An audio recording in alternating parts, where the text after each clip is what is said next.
पहिल्या दिवशी आपण म्हणतो की 16 मतापासून मी सुरुवात करतोय, त्याला पालकमंत्र्यांनी उत्तर दिलं की ते 500 पासून सुरू करताय. त्याचा अर्थ 500 मत त्यांच्याबरोबर आहेत आत्ताच, असं त्यांचं म्हणणं आहे. काय उत्तर असतं? त्यांचा आकडा त्यांनी नक्की ठरवावा. कधी 600 म्हणतायत, कधी 500 म्हणतायत. त्यांचा संभ्रम त्यांनाच विचारा. खरं तर या सगळ्या प्रचाराची रणधुमाळी भाजप करताना आपल्याला पाहायला मिळते. अकलूजमध्ये सभा देखील त्यांच्या झाल्या. आपण राम सातपुते असतील, पालकमंत्री असतील, सातत्यानं आपल्यावर टीका करतायत. पालकमंत्र्यांचं असं म्हणणं आहे की संपलेलं कुटुंब होतं आणि त्याला देवेंद्र फडणवीस यांनी उभं केलं आणि ज्या कुटुंबाला उभं केलं ते आज बेईमानी करतायत. लोकशाही आहे, सगळ्यांना बोलण्याचा अधिकार आहे. परंतु मला हे समजत नाही, या सोलापूर जिल्ह्यामध्ये कुठलंही इलेक्शन लागलं, मोहिते पाटील उमेदवार जरी नसले तर मोहिते पाटलांवर टीका करणं सोडून दुसरं काहीच जमत नाही. इलेक्शन कशाचे, त्याच्या विकासाच्या मुद्द्यावर बोललं गेलं पाहिजे, त्याच्यावर कोण बोलतच नाही. त्यांची मर्जी.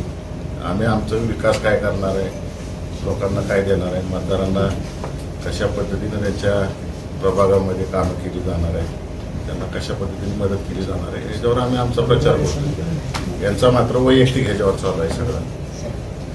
आणि हे जे टीका आहे की मोहिते पाटील कुटुंब संपलेलं होतं आणि त्याला फडणवीसांनी उभं केलं, हे म्हणणं कितपर्यंत योग्य?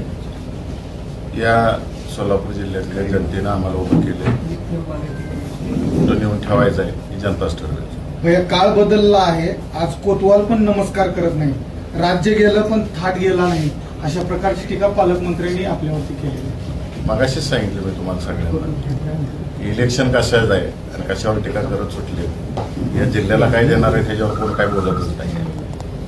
पण थेट अशा प्रकारे टीका करतायत की कोतवाल देखील नमस्कार करत नाही, म्हणजे कुठंतरी वेगळ्या पद्धतीनं ही निवडणूक जाते असं वाटत नाही. त्यांची संस्कृती दाखवून देते. साहेब, काल राम सातपुते असं म्हणतात की एका सभेदरम्यान की हातात फोन घेऊन बसले होते ज्यावेळेस विड्रॉल करायचा शेवटचा दिवस होतो की आम्हाला मुख्यमंत्र्यांचा फोन येईल, पालकमंत्र्यांचा फोन येईल, अशा अपेक्षाने बसले होते. अशा पद्धतीची टीका केलेली होती. तुम्ही पत्रकारांनी सगळीकडं प्रसारण दाखवलेलं आहे. आमच्या विरोधी पक्षातल्या नेते मंडळींचे संभाषण दाखवलेले आहे.